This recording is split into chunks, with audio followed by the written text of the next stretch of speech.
Амьсгалахад хэцүү байна. Гэсэн ч би амьдрмаар байна.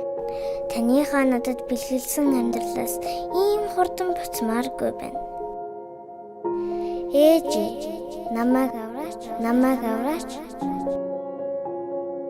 Өнөөдөр бид Дайныг Афганистан, Иран, Ирак зэрэг орнуудад болж байгаа зэвсэгт мөргөлдөөнөөр төсөөлдөг. Гэтэл ийм зэвсэгт мөргөлдөөнөөс ч илүү хохирлыг бид Улаанбаатар хотын утаанаас амсч байна гэвэл та итгэх үү? Үнэн дээр тэр Дайн гэх чинь манай хотод бодоод байгаа юм шүү. Жилд 435 хүүхдийнхээ алтан амийг утаанаас болоод алчаад байгаа гарцыг бид хинээс нэхэх вэ? Улаанбаатар хотын хүүхдүүд жилд 2-4 удаа уушгины хатгалгаа өчнөөр өвчилж антибиотик судсаараа шахуулах нь амьдралын хэвшил боллоо. Өнөөдөр энэ зовлон тойрч гарсан гэр бүл байна уу? Утааны нөлөөнөөс болж өвлийн улиралд, үр зүлбэлт 4 дахин нэмэгдэж хичнээн ээж нулимсаа харьцан сууж байгаа бол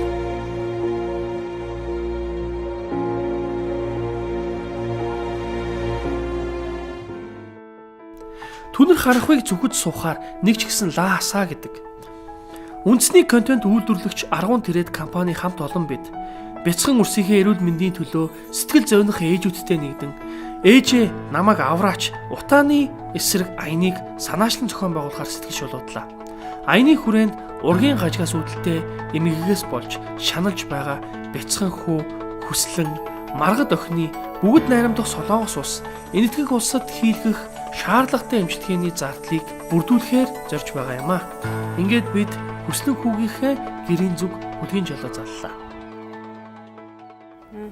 Миний хүү одоо 7 сартай 5 хил 500-аас сая битгаар эмнэлгээс гарахаасаа өмнө үзүүлсэн. Яг энэ хилээрээ 3 сар явж байгаа. Анх одоо ч хүүхдээ эзээ яг ингээд яг ийм өвчнө нэмхэнд те ийм асуудалтай гэж мэдсэн.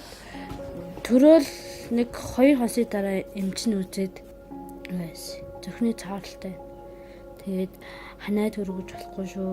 Тэгээд ойлуулж болохгүй шүү гэлтгсэн. Одоо таны хүүхдэн зөрчний ховдол хоорондын 2 цархаатай төрсөн. Гэхэд надад бол аюу эмзэг туссан, аюу хэцүү туссан.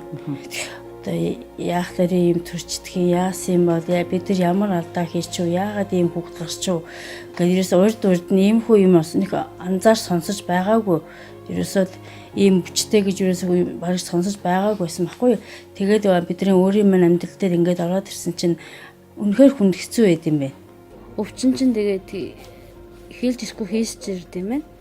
Тэгээд одоо тийм байдалд орчод байж байна. Монголда байгаад хамгийн том гэсэн антитеткуудыг хийж одоо ингэж долоо цуцаар ингэж явуулж ингэж имчилж байгаа шүү дээ. Тэгж имчилсээр гарахаар мөнөө харан гайг болчиход байна. Ийм жоохон хөлт одоо ийм хүн имчилгээ хэлгээд те. Тий хүн имчилгээ одоо хийхээс аргагүй болж байгаа юм чи тэр чинь. Тэгээд уул нэгээд ханаад нь идэгсэн байрны ханаалгаад байгаа нэг зүрхнөөс болж ханаалгаад байгаа гэсэн. Тэгээд иминд ганц л ханаг тасалтуулаад тэгэл нэг цаг магаар хоцорчвол тэгэл ханаалгаад бөхшүүлэл тэгэл бөөлжөл эхэлдэг байхгүй манай бүгд. Хугацаа нь бол юу гэсэн хамгийн дээдлийн юм хугацаанд явж байгаа гэсэн. Зүрхнийх нь цаавартай хэмжээ бол жаахан хүүхдийнх нь хэмжээтэй бол хамгийн том нь гэж хэлээ. Тэгээд маш хүндэрсэн болохоор удаан яваад байвал юу гэсэн. Хаглаа хийх боломжгүй болно гэж хэлээ. Хүүхдээ л эрүүл болгож байвал тэгээд өөр хүсэх юм алах та. Миний хүү хүслэнг эрүүл саруул болгож ээж авдаа өвөө эмээдээ ард түмэндээ арчлалтай эрүүл саруул болгоход нь тустаач ээ. Миний хүүд амьдрал хайрлаач ээ гэж хэлнэ та.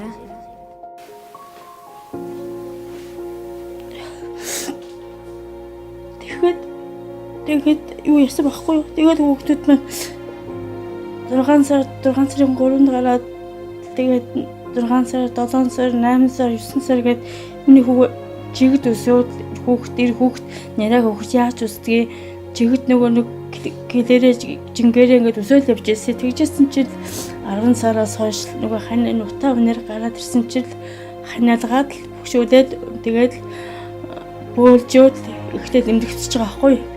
10 сард манай хүүхд хэвтээд 11 сард хэвтээд сүүлд нь 12 сард хэвтээд бүр сүүлдээ хүндрээд цагийн харахын дүүргийн эрчим дэмжлэгийн ороод бараг сар хэртэй хөвтөд өчигдөр уржигдөр гарч байгаа байхгүй юу? Бараг сар хэртэй хөвтөд өчигдөр уржигдөр гарч байгаа байхгүй юу?